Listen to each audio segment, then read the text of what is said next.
sua Bíblia comigo, por favor. Eu quero o Evangelho de Marcos. Vamos falar um pouquinho de libertação hoje?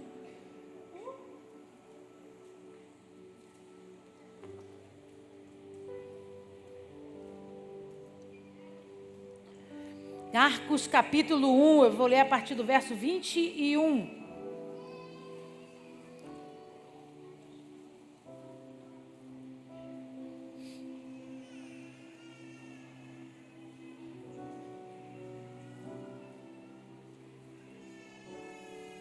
Você achou? Diga amém. Diz assim a palavra do Senhor. Depois, entraram em Cafarnaum, e logo no sábado foi ele ensinar na sinagoga. Maravilhavam-se da sua doutrina, porque os ensinava como quem tem autoridade, e não como os escribas. Não tardou que aparecesse na sinagoga um homem possesso de espírito imundo, o qual bradou: que temos nós contigo, Jesus Nazareno? Vieste para perder-nos? Bem sei quem és, o Santo de Deus. Mas Jesus o repreendeu, dizendo: cala-te e sai desse homem. Então, o espírito imundo, agitando-se violentamente e bradando em alta voz, saiu dele. Todos se admiravam a ponto de perguntarem entre si: que vem a ser isso? Uma nova doutrina? Com autoridade ele ordena aos espíritos imundos e eles lhe obedecem? Então correu célere a fama de Jesus em todas as direções, por toda a circunvizinhança da Galileia. Feche os seus olhos, abaixe a sua cabeça. Poderoso Deus, em nome de Jesus, essa é a tua santa palavra, e nós estamos reunidos aqui para falar de ti e crescer, Senhor, em tudo aquilo que o Senhor tem para nós. Por isso eu me coloco atrás da cruz de Cristo, a sombra do Onipotente. Eu te peço, toma esse altar que é teu de honra e direito. Ministra sobre nós, em nome de Jesus. Amém, amém, amém. Você pode aplaudir ao Senhor? A Ele a honra, a glória e o louvor para sempre. Aleluia! A Bíblia vai dizer para nós, no capítulo 12, o capítulo 1, a partir do verso 21, que eles entram na cidade de Cafarnaum. Cafarnaum é a cidade onde o Pedro morava, onde o Pedro tinha casa. E Jesus, depois de sair de Nazaré, decide morar em Cafarnaum. A casa de Pedro era um lugar estratégico, geograficamente, né? Porque era muito próximo ao Mar da Galileia. Além do Pedro trabalhar com as embarcações, isso facilitava o transporte e o deslocamento de Jesus sobre toda a área do Mar da Galileia ou Mar de Tiberíades. Então, quando Jesus se muda para Cafarnaum, a verdade é que a cidade nunca mais se tornou a mesma. Muitos visitantes passaram a fazer questão de entrar em Cafarnaum porque sabiam que Jesus agora estava morando na casa do Pedro. E ali tinha, né, de uma forma, de um padrão natural, uma coletoria de impostos. Tinha no centro da cidade, da rua principal, tinha uma quantidade de homens que ficavam ali para cumprir pagamento de imposto. Foi dentro da cidade de Cafarnaum que um homem chamado Levi foi chamado por Jesus para servir o Evangelho. Como é que é chamado o nome dele na Bíblia Sagrada? Mateus, né? Então, ele servia ao governo romano dentro da cidade de Cafarnaum. Então, além de ser uma cidade estratégica muito perto do Mar da Galileia, quando você for comigo eu vou levar você lá para você conhecer, ela se tornou muito mais movimentada do que o normal. Então, você imagina você ter, olha aqui para mim para você alcançar. Você imagina você ter uma igreja e que você descobre que a pessoa mais famosa do país frequenta aquela igreja.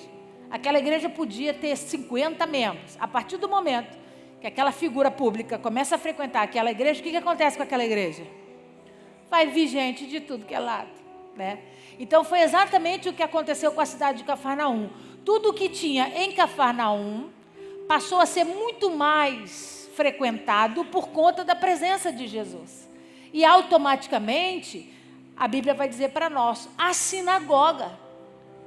A sinagoga é igreja, né, em hebraico. Então, eles tinham uma sinagoga dentro da cidade de Cafarnaum, onde os moradores de Cafarnaum praticavam os seus cultos, iam para lá ouvir os rabinos, estudar as escrituras sagradas. De repente, agora, a sinagoga passa a ser um encontro onde eles vão para ouvir Jesus. Jesus se torna o rabino, Jesus se torna o mestre que está dentro daquele lugar religioso para ensinar as pessoas. Então, lê comigo o que diz a Escritura. Depois entraram em Cafarnaum e logo no sábado foi ele ensinar na sinagoga. Então, você já sabe, o sábado era o dia separado, é o dia sagrado para eles. É um dia que eles não trabalham, é um dia que eles não fazem nada a não ser dedicar ao Senhor, a não ser ouvir a palavra do Senhor, desenvolver experiências maiores com Deus. E isso é tão louco que até hoje em dia os padrões são muito rigorosos. Quando chega no sábado, o judeu não pode apertar nem o botão do elevador. Porque o fato dele apertar o botão do elevador é trabalho, é servir, é serviço. Então, os elevadores param automaticamente em todos os andares, para ele não ter que apertar botão nenhum. Eles levam a sua família para um hotel. E a família passa o final de semana no hotel. Eu estou gostando desse negócio, eu acho que eu vou morar lá. Imagina, toda sexta-feira você tem que fazer uma mala, porque, que triste essa rotina religiosa. Vou ter que ir para o hotel porque não podemos cozinhar. Então nós vamos para um hotel, ficamos no hotel, porque lá a gente dorme, não precisa arrumar cama. Lá a gente come, não precisa lavar louça. Vai ter gente lá para fazer tudo isso, né? E a gente ainda está em oração, e está em adoração ao Senhor. Isso é vida, Jesus, isso é vida. E aí, eles tinham essa rotina no sábado, né? Então, os homens, muitos desses homens vão à sinagoga no sábado para ler as escrituras, para orar a Deus, para buscar a face do Senhor. Não foi diferente nesse sábado específico. Continua lendo. 22. Maravilhavam-se da sua... O que está escrito aí?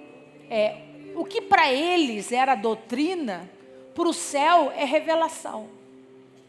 O que para eles era um estudo, Jesus estava entregando segredos. E olha que ele deixa isso claro quando ele diz assim, porque os ensinava como quem tem autoridade, e não como os escribas. Os escribas eram os homens que copiavam as escrituras. Então era como se fosse hoje esses pastores que sabem falar os versículos de cabeça, né? Ele diz, que no Salmo 91, e começa, que o texto diz, e começa a falar um monte de coisa decorado. O escriba era alguém que, de tanto que ele copiava as escrituras, lá na época não tinha máquina de impressão, a gente não tinha a escritura impressa como você tem. Então, homens se dedicavam a copiar exatamente os textos em outros papiros, em outras folhas, para que esse material pudesse ser divulgado. Então, de tanto ele copiar, ele decorava o texto. Então, quando ele ia falar, ele falava daquilo que ele tinha certeza. Eu tenho certeza que o texto de Levítico fala sobre isso. Eu tenho certeza que o texto de Êxodo fala sobre isso. Por quê? Porque de tanto que ele copiava, ele decorava o texto. O problema é que Jesus não pregava e não ensinava na sinagoga como alguém que tinha o texto decorado. Ele era o verbo. Ele era a própria palavra. Então, eles ficavam espantados com a presença e com a figura de Jesus, porque eles viam Jesus, ele não fala como os escribas. Ele não tem o texto decorado. Ele fala de uma forma como se ele estivesse ali dentro. Como se ele tivesse poder de manipular com essas palavras e deixar isso tão mais poderoso. Isso atraía os olhos daqueles homens para Jesus. Aí continua lendo comigo. 23. Não tardou que aparecesse na sinagoga um homem possesso de espírito imundo. Então olha aqui para mim. Primeiro a gente precisa entender. Apesar de ser igreja, apesar de ser um lugar religioso onde se estuda as escrituras, eles eram muito preconceituosos. Na sinagoga não podia entrar nenhum homem deficiente. A sinagoga não recebia ninguém que tivesse enfermidades. Só podia congregar na sinagoga homens perfeitos e sãos. É por isso que o texto também diz que Jesus desnuda um homem que carregava a mão mirrada. Dentro da própria sinagoga de Cafarnaum. Ele sentava naqueles bancos. Quantos se lembram da pregação? Eles sentavam nos bancos na lateral da sinagoga, com a roupa a manga comprida sobre a mão, doente. Ele entrava e saía na sinagoga e ninguém sabia que ele era doente. Ninguém sabia que ele tinha uma mão deformada. Se eles soubessem, ele não podia frequentar a sinagoga. Ele era deformado. A deformação significava maldição. Ele era maldito. Então, ele esconde aquela mão mirrada dentro da manga e assiste a muitos cultos. Ele entrava e saía, assistia a muitos cultos e ninguém percebia que ele tinha uma deficiência. Até que ele vai num dia que quem está ministrando a palavra é Jesus Cristo.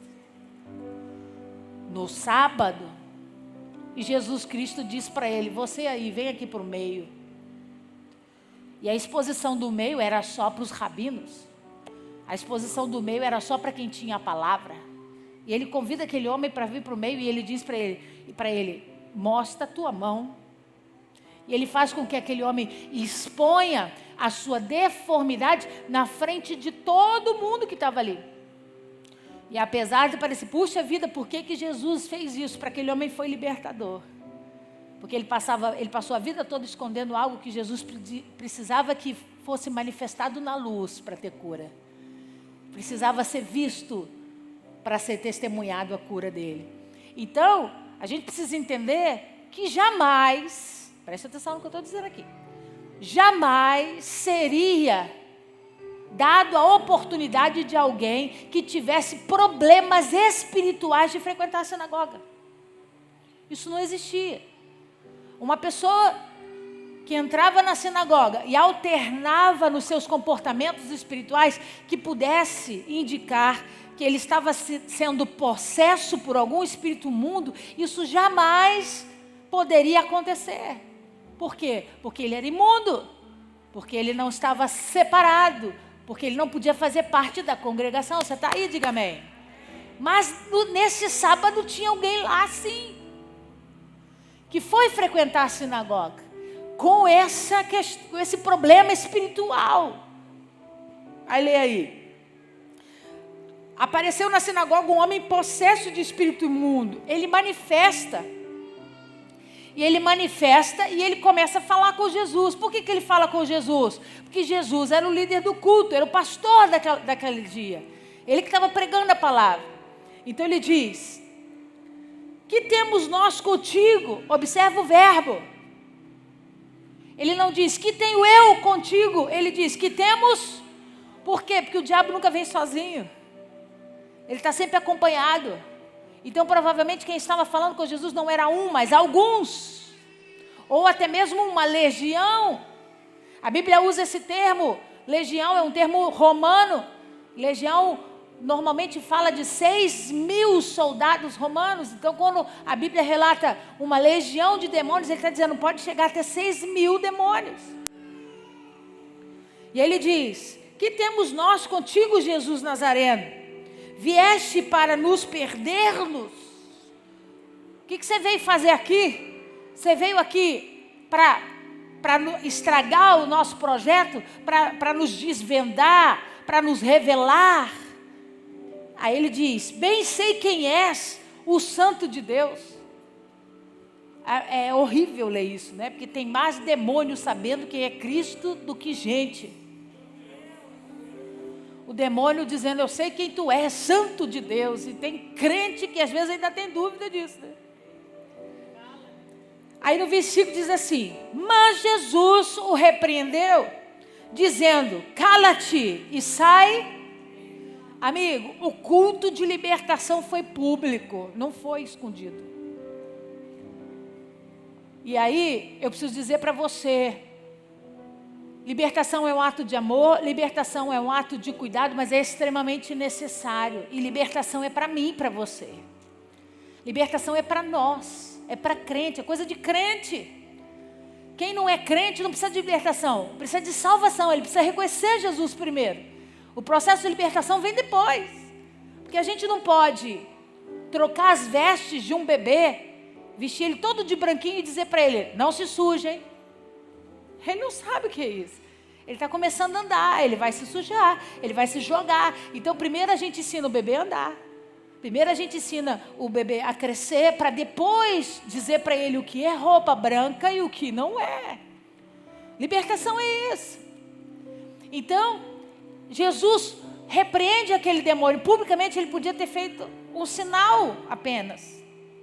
Ele podia ter chamado aquele homem e levado aquele homem para o canto. Mas ele não faz nada disso. Ele expõe publicamente. Ele diz para aquele homem, cala-te. E ele ordena que o demônio saia dele. Observa. 26.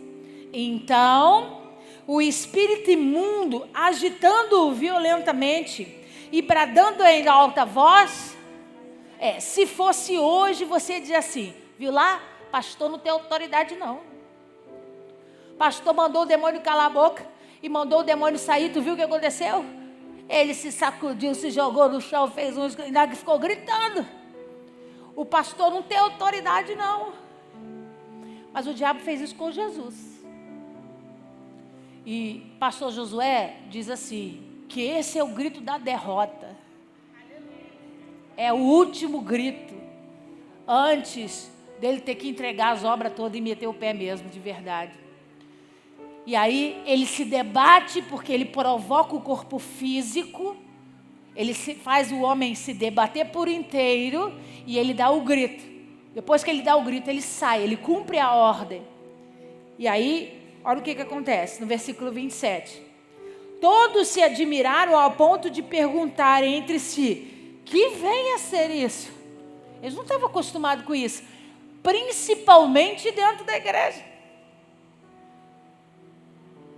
Às vezes eu fico olhando esse texto e assim, meu Deus, não mudou muita coisa, né? Porque até hoje tem crente assustado com libertação. Até hoje, às vezes acontece de ter manifestação, os crentes ficam com o olho regalado. Não sabe nem o que faz. Eu estou falando de gente como não, às vezes estou falando de pastor mesmo. Que não sabe o que fazer, que fica desconcertado. O que é isso que está acontecendo? Quando isso tinha que ser uma coisa extremamente natural. Por quê, pastora? Porque o Cristo é a própria manifestação de vida e poder. Quem é que fica escondido debaixo da luz? Na manifestação da luz. E aí, eles dizem, uma nova doutrina? O que esse homem faz? Que poder é esse? Que autoridade é essa? Será que ele está desenvolvendo uma nova regra? Uma nova conduta? E ele diz, com autoridade ele ordena aos espíritos imundos e eles lhe obedecem. Você viu que ele fez show, né? Ele fez um show aqui. Ele sacudiu o cara deu um grito, mas no final de tudo deu certo, porque foi embora. O cara ficou são. No 28 ele diz assim, então correu célebre a fama de Jesus em todas as direções, por toda a circunvizinhança da Galileia, porque as pessoas gostam de comentar, não só sobre o endemoniado, mas sobre quem teve poder sobre ele. Isso mexe muito com a vaidade do homem também, né? Quando se comenta, expulsou o demônio. Quem expulsou o demônio? Oh, fulano expulsou o demônio. Quando a Bíblia deixa clara para nós que nós estamos debaixo da autoridade e serventia de Jesus Cristo. Todo o poder é dado a Ele. Pastora, mas por que você escolheu esse texto? Porque eu preciso que você entenda que o fato de você frequentar a sinagoga, o fato de você frequentar a igreja, não significa que você está totalmente liberto. Você pode carregar com você escravidões. Você pode carregar dentro de você oscilações espirituais. E não é porque as pessoas não veem, ou porque ninguém nunca discerniu ou te revelou, que isso não está em você. Aquele homem frequentava a sinagoga e ninguém reparou que ele tinha um estado espiritual instável. Ele oscilava ali. Isso só foi ficar claro quando ele ficou diante de Jesus Cristo. E não tem como, irmão, é a própria autoridade. É a autoridade do céu na terra. Não tem como se esconder diante de Jesus. Não tem como tentar se camuflar diante de Jesus, do nome de Jesus, do poder de Jesus. É por isso que eu vou dizer aqui para você essa noite, na autoridade do nome de Jesus. Se tem alguma coisa prendendo você a sua vida, Jesus hoje está aqui. Não tem como ficar em oculto. E às vezes a gente passa a vida toda achando que, pelo fato da doutrina, pelo fato de eu servir a Deus, pelo fato de eu cantar, louvar, pelo fato de eu frequentar a igreja, eu estou liberto. E esse homem é a maior prova de que não é verdade. Frequentadores da sinagoga também carregavam espíritos imundos. E o que mais faz manifestar esses espíritos imundos na nossa vida? Escolhas, práticas, alianças, decisões. Comportamentos que você toma faz com que te ligue ao lado do mundo espiritual errado. Ao invés de você ficar conectado às coisas do céu, às coisas de Deus, você se conecta ao lado ruim. A gente vai chamar de espíritos opressores.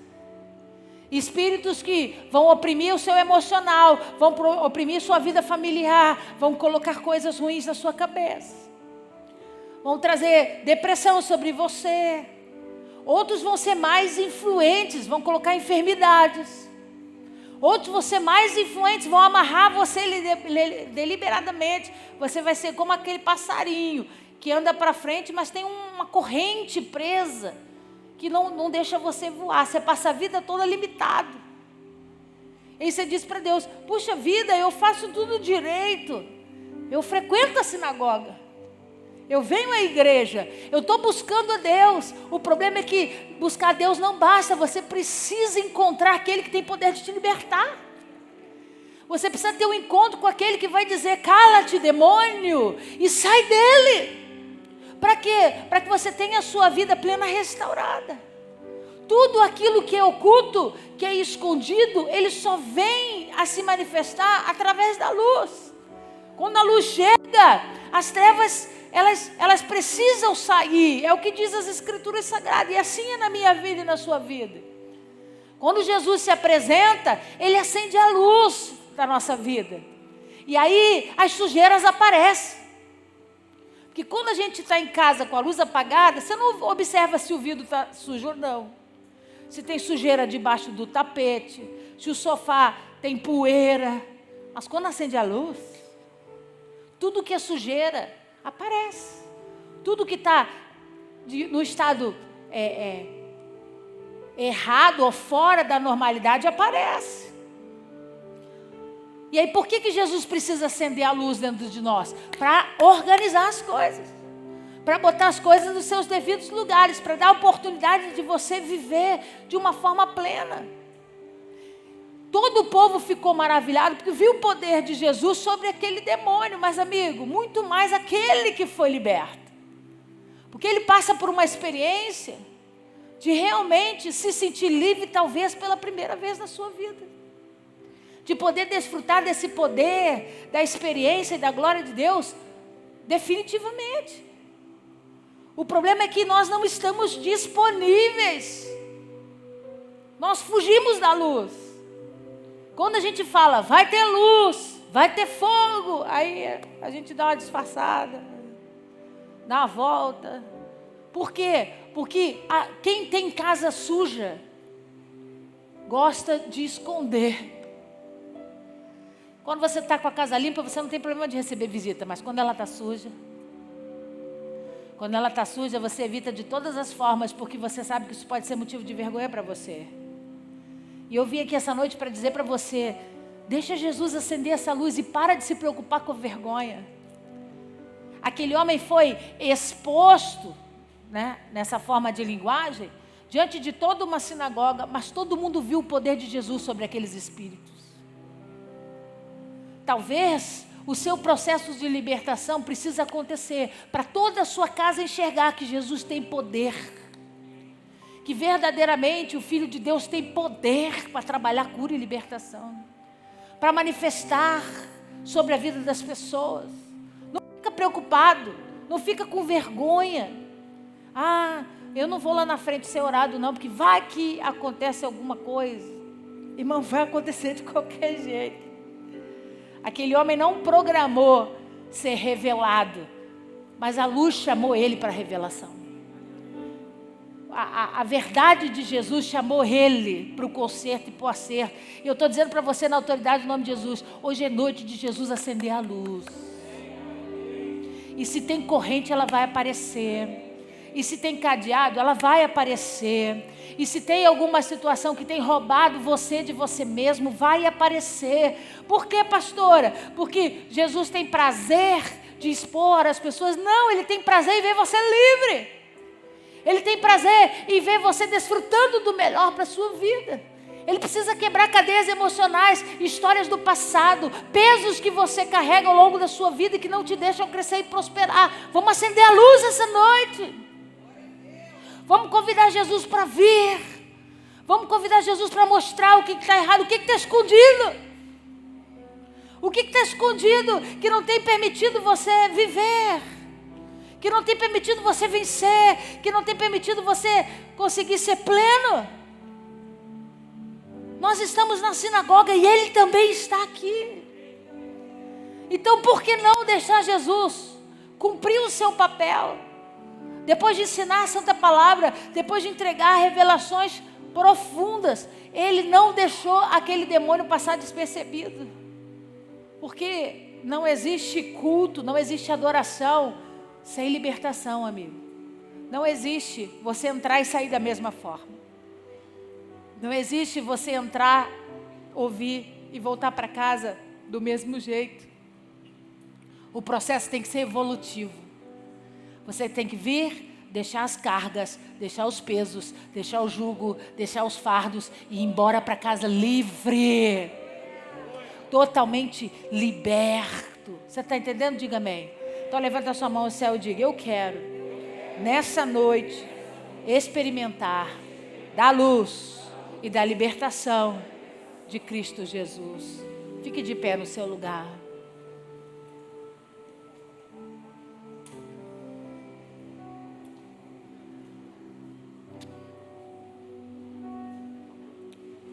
Chamar os oficiais aqui na frente, por favor, pessoal da libertação. Eu sei, olha aqui para mim.